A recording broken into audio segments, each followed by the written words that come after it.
Good evening. Today is December 20th, Tuesday, and I'd like to talk about three subjects tonight. And the first I'm going to cover quickly because I think that's all but done, and that's the NDAA and the National Defense Authorization Act, which I spoke about last time. There is a lot of internet traffic about this bill, and from what I see, it's come down to two sides. Some people say that it just codifies existing law, and others that say that there are some changes to it. And I've read many articles about it, including several by law professors that say that there are a few significant changes to it. But I think it's a sad day for us when those provisions were put into law in the first place. Next, I want to talk about SOPA, or the Stop Online Piracy Act. Now, as we would expect from Congress, and I shouldn't be sarcastic about this, I think it's what Americans have seen over the past many years from what's come from Capitol Hill, that this bill was taken up. It was put forward by congressmen that obviously were bought and paid for. I don't think no one that I've talked to, or any of the articles and opinions of people that I've read, think anything differently.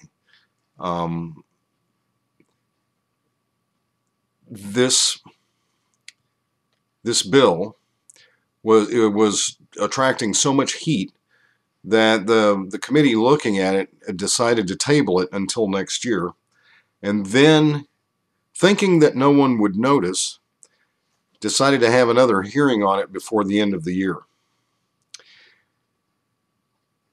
This is going to be very interesting to see how this story ends. That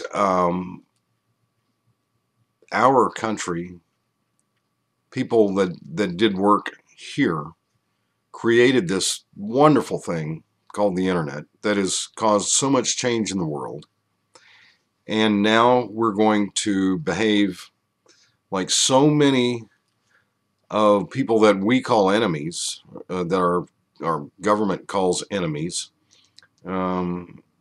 and start censoring the internet. We have, this is a Pandora's box that no one knows its far-reaching conclusions or what it's going to do if it gets passed. But I will say this. My opinion is shared with many people. I think the people in Congress that are responsible for this have committed political suicide. I don't think they can look forward to returning after the end of next year. The last thing I want to talk about tonight is this tax cut bill that there's a House version and a Senate version. I've read both, and what's going on with that. It looks like, first of all, my opinion, I think the Senate bill looks better than, I'm sorry, the House bill looks better than the Senate bill. The Senate provision got passed by the Senate.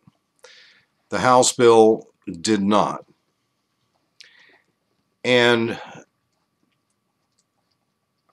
when watching the Rules Committee yesterday, accusations flew as to how this that there was going to be no cooperation on this was actually engineered to happen this way. And I think everyone agrees that that's what happened. Just to watch the smirk on Eric Cantor's face when he and John Boehner were talking about this on C-SPAN yesterday, made it very obvious, and the people in the background that I don't think were aware that the camera was on them, that this whole thing was a big joke. Then, of course, Nancy Pelosi and Steny Hoyer got up and they went on their rant about, of course, finger pointing for the Republicans, which everyone in the country is just sick of both sides doing this. But now my comments about it.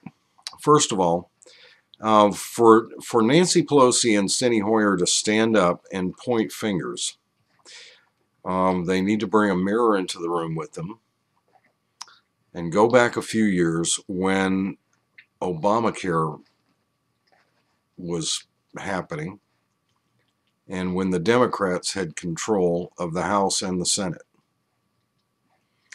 And look at a few videos of how they treated the Republicans back then.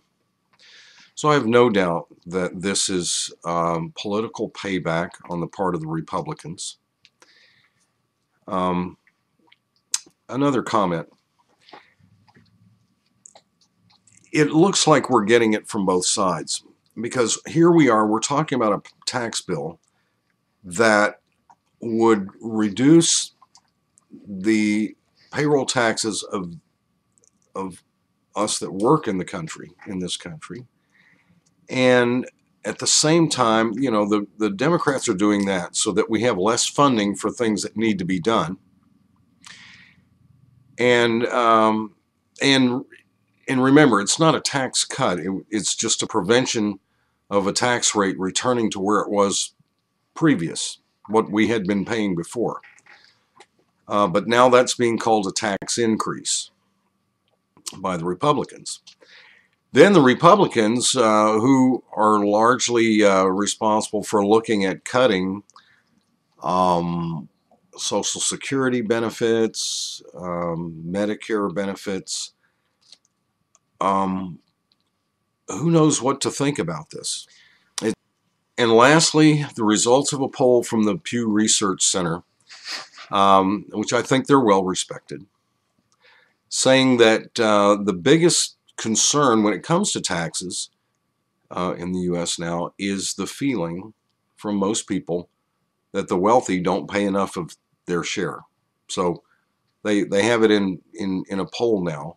So there's some legitimacy there now to what everyone's been saying, and I think that everyone, most people agree. Even the wealthy people agree. They're not paying enough taxes. So Republicans, why are you spending your political capital protecting the very wealthy or trying to give them more tax breaks when almost everyone thinks that you're doing the wrong thing? That makes me wonder why. Why are they doing it? And I have another comment about the Stop Online Piracy Act. You have to go back a few years when it was just rampant. Do you remember the days of Napster when basically everyone I knew, well, let's not say that. There probably were a lot of people that were spending a lot of time downloading music on Napster or LimeWire, and there were several other sites. And that was, I think, the pendulum at one end. And now SOPA, S-O-P-A, is going to swing the pendulum to the other end. My thoughts about this are, there's practically no one on the face of the earth that likes rock music that doesn't know the name The Grateful Dead.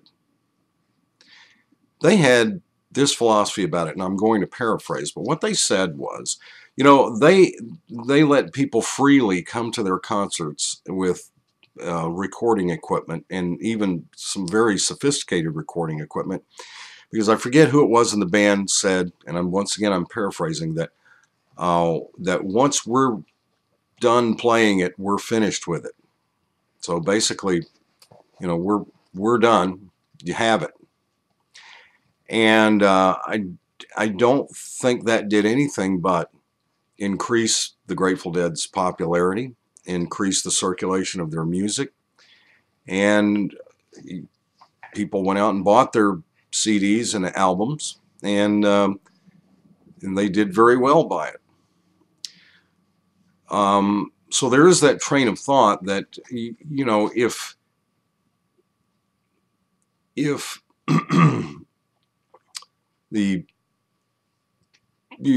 you had a site like Napster again, or some network where people copied or downloaded copyrighted material, that it's going to be to the immense detriment and financial hardship to those copyright owners.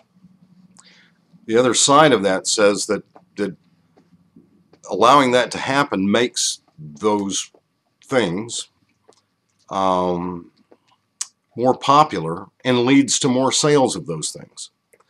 So you make up your own mind.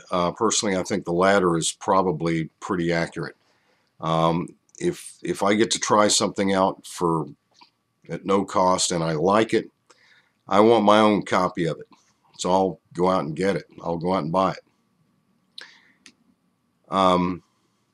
Anyways, those are my few comments for Tuesday, December the 20th, 5 days until Christmas. Merry Christmas to all of you, and we'll see you next time.